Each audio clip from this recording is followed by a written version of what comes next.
Hi all, welcome back to more D-Day at Tarawa. This is my part 37.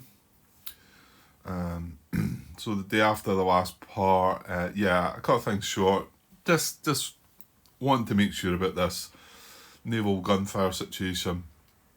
We're on turn 19. We're on the US action phase. I had a little accident up here.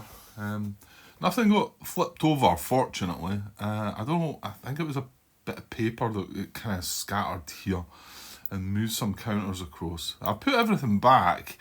Um, there was a couple of counters that I wasn't sure because these were all kind of scattered in here a little bit. But like I said, nothing was exposed. So I've put them back as I think they should be. So I suppose my concern is they are. Was this a reinforced position though? It was, wasn't it? I was thinking this should be a coastal unit, but this was reinforced as well. So I think I got them all right anyway. But just in case if something pops up that maybe, I don't think it's going to matter, Grant, because these are all. That's an inland position. So is that. That's a reinforcement. Pretty sure it is. We know what that is. That was a reinforcement as well. And I actually want to say, I think that's a reinforcement too. That one never got moved though. It was just these in here. So I'm sure everything's all good. Yeah, so I left the question out there, and yeah, it was niggling me a bit. I suppose after I've seen the response, maybe that's my reaction is, yeah, it was a bit of a daft sort of question, and I think I felt it was twofold. I was asking about using a naval gunfire marker, and well, I'll read the question that I sent out. When using a naval gunfire marker in an attack, it requires a US unit participating in the attack to have a radio or be in command of an HQ. If the only possible radio option for me is from a wildcard from a hero or support marker, can I still call in the naval gunfire?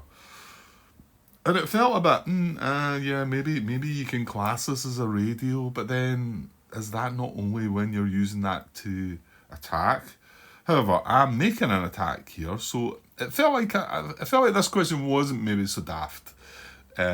Although part of me thought if I'd looked at the process of how you go about the attack procedure, I probably would have then realised that I need the radio before I call that wild card. I think, you know.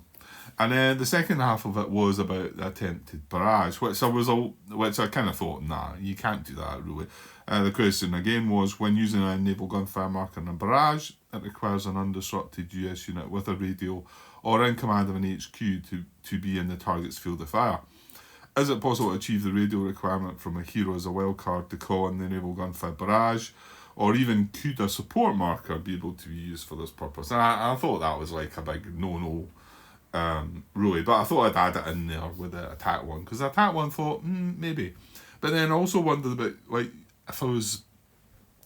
if I didn't have the hero here and I was making the attack, how can I use this support marker as a radio to be able to call in the naval gunfire? It all felt a little bit off. However, Martin's reminded me of something with his answer, or brought to my attention something I hadn't thought about, and I'm starting to wonder if I may have used this falsely. And that is the fact that a support marker to be used as a wild card needs to be in command of an HQ. Let me try and find what I'm looking for here. Support marker, wild card.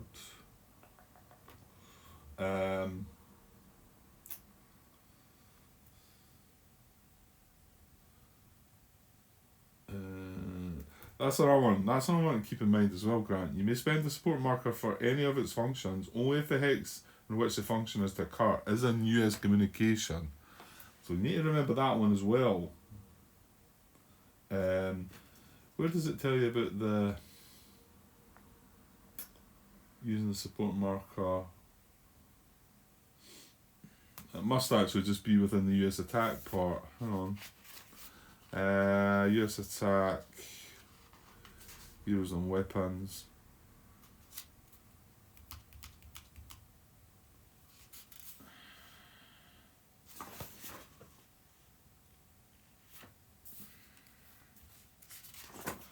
Maybe I should just read Martin's answer first. He might have actually linked the rule, or he all told me the rule anyway. Right, so he says, attack with hero. As you mentioned, an attacking unit must have a radio. A hero is a marker and doesn't supply units with a weapon or a radio. It stands in for one itself. So while the hero can fulfill the naval artillery requirement, well, that's not really what I'm wanting to do is fulfill the radio requirement. It says, so anyway, carry on. So while the hero can fulfill the NA requirement, it doesn't let you use the marker to add the extra naval attack strength. Yeah, maybe he's mistyped that. Do you think he's meaning to say, so while the hero can fulfill the radio requirement, it doesn't let you use the marker to add the extra naval attack strength? I think that's maybe what he's meant to be saying there. Anyway, he finalises this with, so I'd say no on all cases, right? The next one was talking about attacking using a support marker. And he says, to be able to use a support marker as a wildcard combat tactic in an attack, the attack has to include at least one unit in US communication and in command of an HQ. If it is in command of an HQ, it already has a radio anyway. So there you go. I'm just not sure where I'm reading that. It references 17.5, but I think that's just the... Oh no, that is it. Sorry, my bad. During the US action phase, you may spend the support marker as a wildcard combat tactic in an attack. If the attack includes at least one unit in US communication and in command of an HQ. So I wouldn't be able to use support marker anyway unless it was in command of an HQ. And if it's in command of an HQ, like Martin reminds us, it has a radio anyway. So you would be able to use the naval gunfire for that. So the support marker bit doesn't work. So, and then he finishes off with the barrage one, which, I wasn't confident that I was going to come back with a result. Barrage with hero or support marker. The hero's attack wildcard and the support marker's wildcard combat tactic do not work for barrages. So he's just said it doesn't work.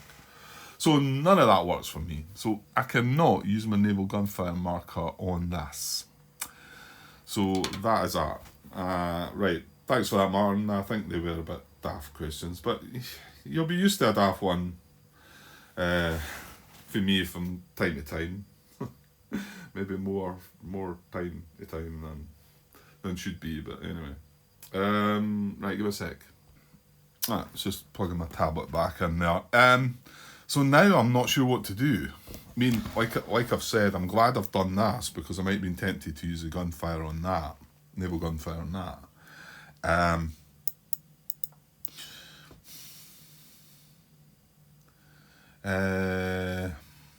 So how does the barrage one work with it? I need to go back and find the naval gunfire, but I don't know.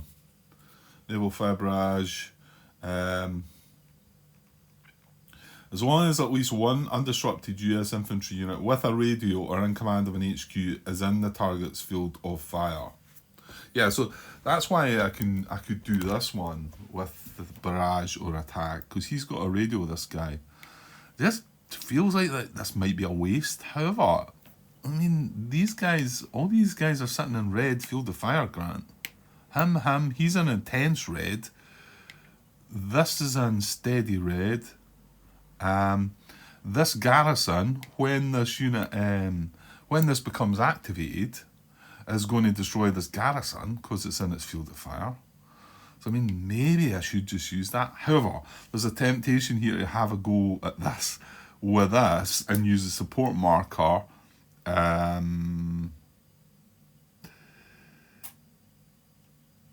See, now I'm not going to be able to do that, am I? No, I'm not going to be able to use that as a wild card because I just read it out. Martin's just reminding that. Even though this is in communication, it is not. Does it get away with just having the radio? I don't think it does it? I just read it out. 17.5, was it? During the US action phase, you may spend the support marker as a wildcard combat tactic in an attack if the attack includes at least one unit in US communication and in command of an HQ. Well, I'm glad he's reminded me of that, and I'm just hoping that I've not messed that one up before. What did we do? There was recently I used the support marker to give a free action, but I don't think that needs to be in command, does it? To allow a single US unit capable of tracing US communication to perform an action for free. Yeah, so as long as it can trace communication. I want to say it was this guy here that when we made the attack on that, I think we used the support marker on him, but I'm pretty sure you'd be fine to trace communication. But yeah, so I can't use this +1 on that. Nah. And I don't fancy attacking this for 4. I mean, it's not getting doubled. We do have a hero. We're getting not a great selection of weapons, but feels like you're asking for trouble. I don't know, maybe I should have a go at it. Or, well, that's maybe a daft thought. I could barrage it. Yeah, he's only 1 step now. I was going to say, I was thinking there I could maybe barrage it and go in and close combat it. Because you can do that. I just can't barrage it and attack it. But the barrage is going to require a brown circle to work. I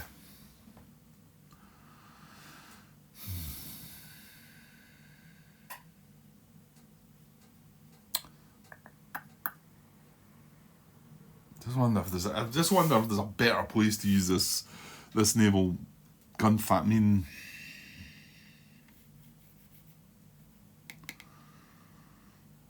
I attempt to attack that with 3 strength. That feels silly as well. I was more comfortable with doing it when I thought I could use that wild card, but now that I found out I can't do that,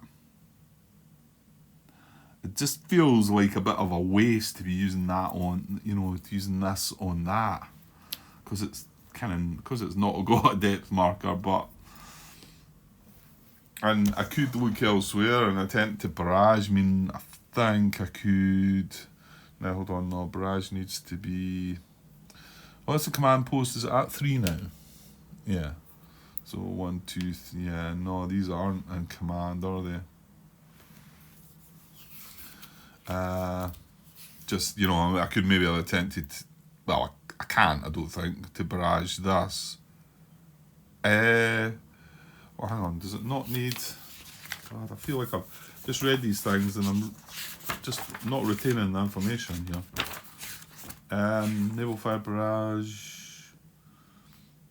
As long as it was one unobstructed US unit with a radio in command isn't. Right, okay, so it is just with a radio. That's a machine gun. That's a bazooka and a Browning, and that is not a radio either. And, well, we clearly cannot use our hero and say that's a radio. So I cannot barrage any of this. And barrage would remove the depth marker and disrupt the unit, which wouldn't be too bad there, because that red is still firing at us. I mean, come along here, these are inland, so I can't. I mean, this one, no, can't do that either. So that light's flickering again, isn't it?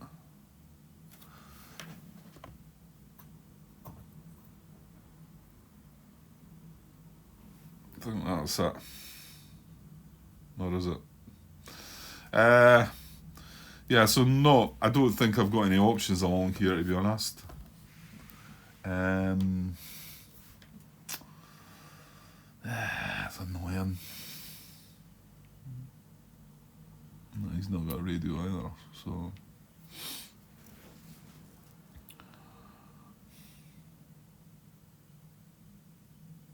Hold on, Grant. No. He's got a radio, but he's just in red field of fire. So yeah, I could barrage this if I want, but I think it's... If I was going to use it on that, I'm as well using it to attack. I don't know. Or do I keep hold of it? Right, well, I think it's silly to attack this. However, it's worth a barrage.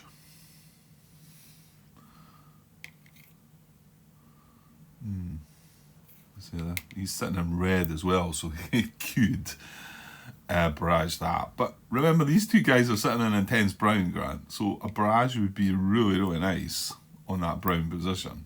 And then it would also allow me to do what I think I might do. I mean, it feels kind of rubbish because I sent this guy out there thinking, right, yeah, let's get inland, let's go over the other side, and then he's sitting there without any support, and he really needs to come back and help out, doesn't he? But if I did get the barrage, if I got this disrupted, then I could move this into... yeah, I was saying here, but that then brings the purple in, possibly. The thing is, when I move out of this blue position, I'm making that a possibility as well, but what can you do? Right, I'm going to give an action for that to barrage. Now, if I do barrage, it means I can't attack. But yeah, I'm using 2 of the strength that I would be using for attack. So, yeah, it seems silly attacking with 4 strength. So I'm going to attempt barrage. So it needs... it's just a 2 strength tank, and that's got depth. So it needs a brown circle.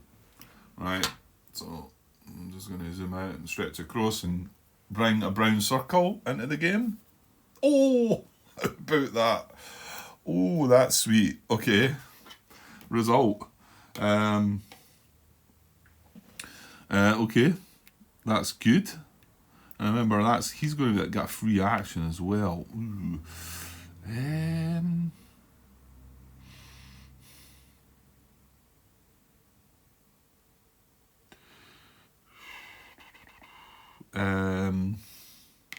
Yeah, I think I should bring this guy down because I need his help, don't I? So I think this is a safer hex because although it doesn't give me the flank, that hex, if I go in there, purple can react with being 2 away, whereas in there I'm not going to get that. I mean, both of these hexes, blue's going to be able to be 2 away anyway. The only difference being is I do have flank there and I wouldn't have flank there. I think it's maybe just safer though, and then we get the attack going. Yeah, there's no way I made. Yeah, just after John Brown's reminder to me that Major Ryan can benefit from being stacked with another unit, but I do want to move it adjacent here. So, well, if the tank hadn't done anything yet, I could have moved it to here, moved Major Ryan to here, and then move the tank into there, possibly roundabout. But obviously the tank's done its thing now, so. Yeah, I think I will take the safer option and go in there. And then now at least, because I think he's got 3 strength in he. So bringing a couple of weapons, it's nothing brilliant, I know, but that's all I've got to play with, just 1 and 2 step units. Well, over here, that's all we've got. And the 3-step unit that we had that landed here, that wasn't really meant to land here, we ended up going CC. I got a wee comment from Michael saying that he would have done the same. He felt like there was no great move for it. Oh, that was a thing. I also mentioned afterwards, and I was more annoyed because if I had moved it, I would have moved it into there. And I believed that green was not on the fire card that turn. Well, it actually was. So that made me feel a bit better because I would have moved it into there. It would have took a step loss, went down to 2 steps and become disrupted from fire from that position. So, okay, it still would have been alive at 2 steps, but then this would have still had depth. So there's a bit of a balance there, a little bit. Right, okay, so we've done that. We've got 1 action left. We've still got the support mark. Oh, God. Yeah, what are you going to do with the support marker, Grant? Now that I've found it, I'm glad Martin mentioned that, because I would have been in with us and using that support marker, and that is not allowed.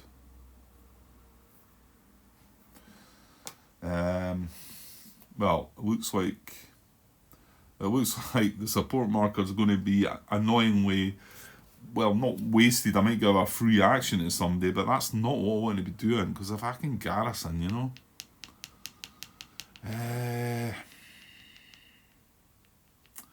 I think I really have to go for this.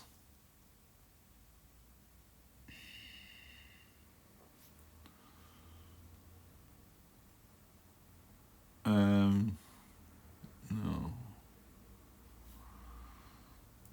What else did I have in mind?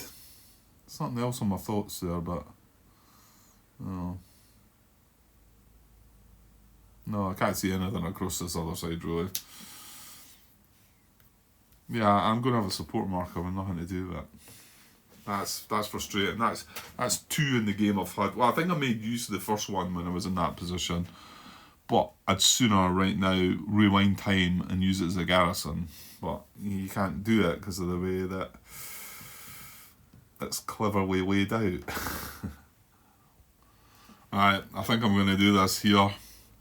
It feels weak, but I just think leaving this undisrupted, I mean, there is a chance that I might use this and only disrupt that. That's a problem. If it's got CC or flanking on it, or for that matter, well, this brings naval artillery, naval artillery, NA, AR, and DE demolitions. So we'd have BZ and RD as well. However, that's going to be that. I can't, like I've already said, I can't use the support marker to give him a wild card. So we'd been missing quite a few weapons. We've been missing Browning, mortar, machine gun, I want to say, flamethrower. And obviously flank and CC are not going to be covered. That's just why it feels like a bit of a waste and a gamble. But you are going to disrupt him. If he's disrupted, the garrison stays around. These guys don't get hit. However, well, actually, Grant, there's a chance now you disrupt that and you use your support marker to move one of these, probably this guy. I know. Then we're exposing this yellow, and we know we're getting a yellow R next turn, aren't we? Because we always get a yellow R. I was watching back in the footage about me talking about destroying that unit down by the pier, and then a yellow R coming up. I said it so many times, and that's exactly what happened. But I could get this guy moved. No, I can't move through him even if he's disrupted, can I? So I couldn't go 1, 2, 3. But I could go. Well, that's a fact. You could just move into the same hex, or I could move round there, or I could move in there. I'm going to be opening that up though. And yeah, I'm not going to have any actions left to do any shenanigans like that. I mean, I could take this guy, but then that means moving him into the field of fire and losing my support marker, so that's rubbish as well. I could move this hero back to sort of flank, yes, but we're just challenging this. So we're going to have a shot at this next turn. Not a great shot, but a shot. Yeah, I think I'll have to do this. Hopefully I can just take this guy out then. Hopefully we get lucky. But we're definitely going to have the strength. We're definitely going to have double strength, because he's not getting doubled and we're getting 12 strength. I mean, the biggest ones are 4, aren't they? So I'm definitely doubling it. So I'm definitely disrupting it. But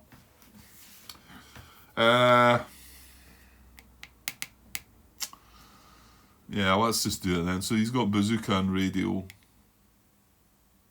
and we're going to play that. He's got the radio, so that's why we're allowed to bring that in. I'm pausing there and thinking again, and I've tried to say to myself, look, let's just not overthink this because you're in a losing position anyway. That I really do feel that way. So let's just get on with it and play it. Right, so we're going with that. So I've got 12 strength, bazooka, radio, and then naval fire, artillery, and demolitions. Right, here we go. He doesn't get doubled. You know, he's just one of the weak ones. And he's got demolition, so... Oh, don't tell me. No, I wouldn't. I'm just thinking if I had attacked... Yeah, if I had attacked and been able to get that +1, it would have disrupted him. However, I wouldn't... Oh, no. What I would have done was use the support marker as a wild card for the demolitions, wouldn't I? So... Yeah, it's just as well Martin got to me with that one because I would have been doing that rather than this. However, it's a good result. Well, it is a good result because It's not that it's getting disrupted. It does feel like a bit of a waste of that, doesn't it? On that. However, we've got the weapons because that brings along demolitions. Just double checking that. Yes. So we've got the weapons. We've got at least double. I want to see he's removed them again now, isn't he? He's a 4FC, put and eliminated Japanese units bought turn 1 to 16, or removed from play turn 17 to 30. Yeah, so he's removed from play. And that goes away, sadly. Okay, well, that means that we don't need to try and... Yeah, and it means my garrison marker's safe and yada yada. I wonder, because I've got the support marker still. I wonder if moving that up there's... Well, why do you need to do any of that? Well, no, because I think this can trace communication, can it? No, it can't, Grant. That one can't. No, it was this one that could. And that'll not be the case now since we moved that guy across there, actually. That's good then. Didn't notice that. So moving that guy in there actually cuts off communication to here as well, because there's no trace into there because he's got control. So that's good. And this has control of this hex, and remember they can't go round the beach. So in actual fact, yeah, I don't really need to move any of these. I mean, obviously a red eye can deploy a reinforcement in these two, and a red and a blue eye could deploy a reinforcement in there, but yeah. So, well, that still leaves you with this support marker, Grant, that you're not going to use, are you? This guy was in here. I mean, we could take a chance and move him into there, flanking. Because I suppose next turn... What is this? Oh, yuck. So that'd be 2. Oh, 3. BZ, BR, MG. So there's a decent selection of weapons there, actually. It's alright. And we'd have the hero, demolitions, bazooka. Well, they both go bazooka, right enough. Just to create the flank, I suppose. Now, hold on. We're still at 3 range. 1, 2, 3. Yeah, we're not going to catch that. So this is going to be a paid for action. That unit underneath. This would be a paid for action as well. So that's 2 actions right there. And well, this is all free, and I don't think I want to move any of that, nor this. Yeah, I've got a bloody support marker that I don't need.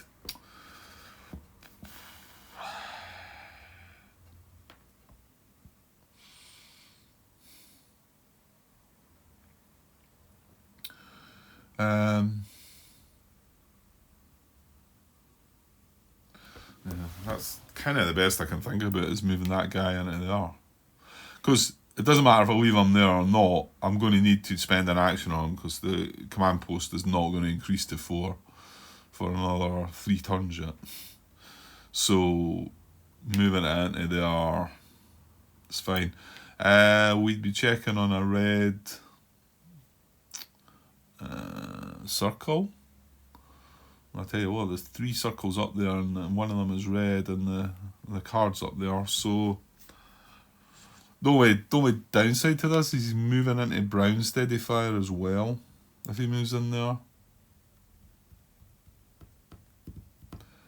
the annoying. Oh, hold on. Yeah, you're still going to do an infiltration check on that as well. I'm just thinking it might actually be better. That does not create the flank, but moving that guy in beside him. So then you've got the 2 units together to be able to carry out the action together. You know, for one US action. That doesn't give you the flank, but and also they're both going to be sitting there, which is it's 4 hexes. Like I say, I've got 3 turns to before I get to range 4, and that would have been a way up if I hadn't had that tank pestering me all that time. Well, actually, I've seen a downside to that. This is intense red. So I probably don't want to do that one. Whereas this is steady red. So, yeah, there's a good chance this guy's not going to be here. Anyway.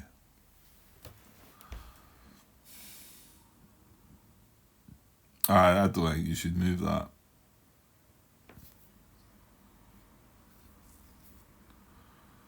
I'm just trying to find a way to use the support marker now, though, because I'm just going to be annoyed that I'm not using it at all. There's nothing else there then, Grant.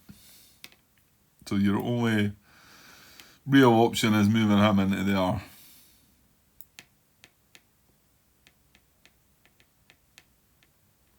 Yeah, what if red doesn't come up on the card, Grant? And what if this unit requires flanking? You know, then you've got... Well, hang on though. Next turn, it would be... I would need 2 actions here. What am I doing down here?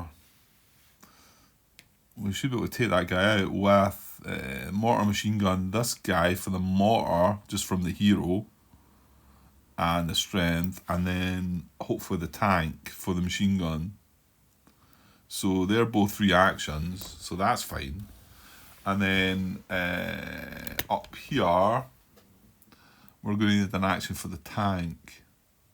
So that's... Yeah, I need 1 action there then. And I would need... Well, if all this stayed in place, I would need 2 actions here to have a go at that. Yeah. And actually, these guys are getting a free action now as well, aren't they? 1, 2, 3, yeah. And these guys, hold on, these guys will be in. Forgot about that. So 1, 2, yeah, this guy's going to hit there. Yeah, he's not going to be able to get involved. But I did wonder about this guy going 1, 2, 3. I wasn't sure if he could do that, but it doesn't matter, Grant. He's not really getting involved anyway, is he? Okay, I think I'll take the chance with this then. So I'm going to use that support marker and we're going to do an infiltration move across there. Using that support marker. Oops, I'm not showing you that, am I? Sorry. That was that guy, he was there. He's moving across into here. So it's an infiltration check. He's a circle.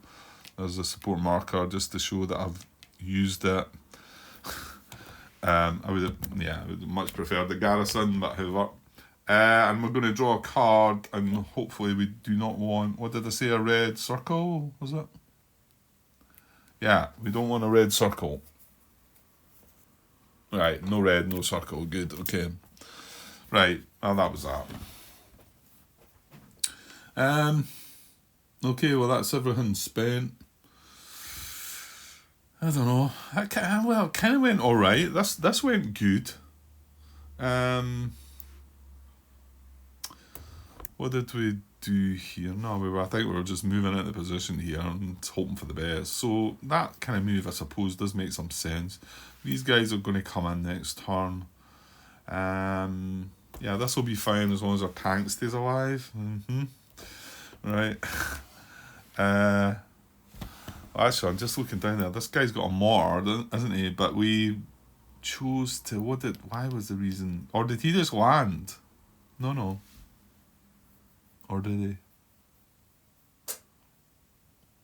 Anyway, I suppose we do have the option if the tank was to come across some trouble that we could attack, disrupt that again, and then move that into position to be able to finish that off next turn. Of course, then we're just getting another yellow R on the Japanese fire card, aren't we? And back to square one. And yeah, and then up here, that was a result. That was a really good result. This was a result, but it felt a bit... Yeah, it felt a bit wasted, didn't it? But it got the job done, so I suppose. And then, yeah, at least we can have a go at this and see what it is. You know, we're weak. We're very weak, but we can have a go, have a look. Right, okay, I'll straighten things up and we'll finish the turn. Okay, that's that done. I just noticed we've got this guy up here, and I was wondering, because it was to allow this guy to try and get involved and maybe see what he can do. And then obviously if he can't do anything, this guy could replace him. But we do need to cover this space. I don't really want to put that out there, but anyway, we are getting some units landing. Oh yeah, I was going to be able to use this. So I can use that to fill that slot to allow him to move on. Yeah. And these should all be getting a free action from the command post. Yeah, okay. Right, forgot about that. Yeah, just should have been a garrison. Hey-ho. Right, so that is the end of the turn. Phase marker's going back. We're moving the turn marker on to turn 20. I'm going to clear the cards up. No shuffling required still.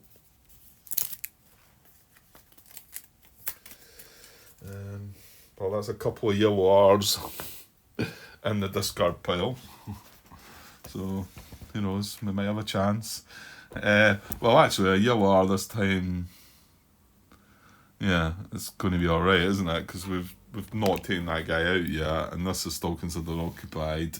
And we didn't expose... Yeah, I was talking about exposing a yellow R possibility down at the bird's beak, but I didn't need to... But that, okay, so turn 28, yeah, okay. 38 minutes, but I think I'll maybe as well just cut this as a part, but I'm going to come straight back as well. Well, actually, what I'll do is I'll just stop the recording here, and I won't bother copying it across. I'll just carry straight on. Yeah, because I want to get through this. Yeah. I don't want to just chuck it and be done with it, but I want to get it finished because I know we're not going to succeed. Yeah, okay. Right, I'll be back with the next part very soon. Cheers.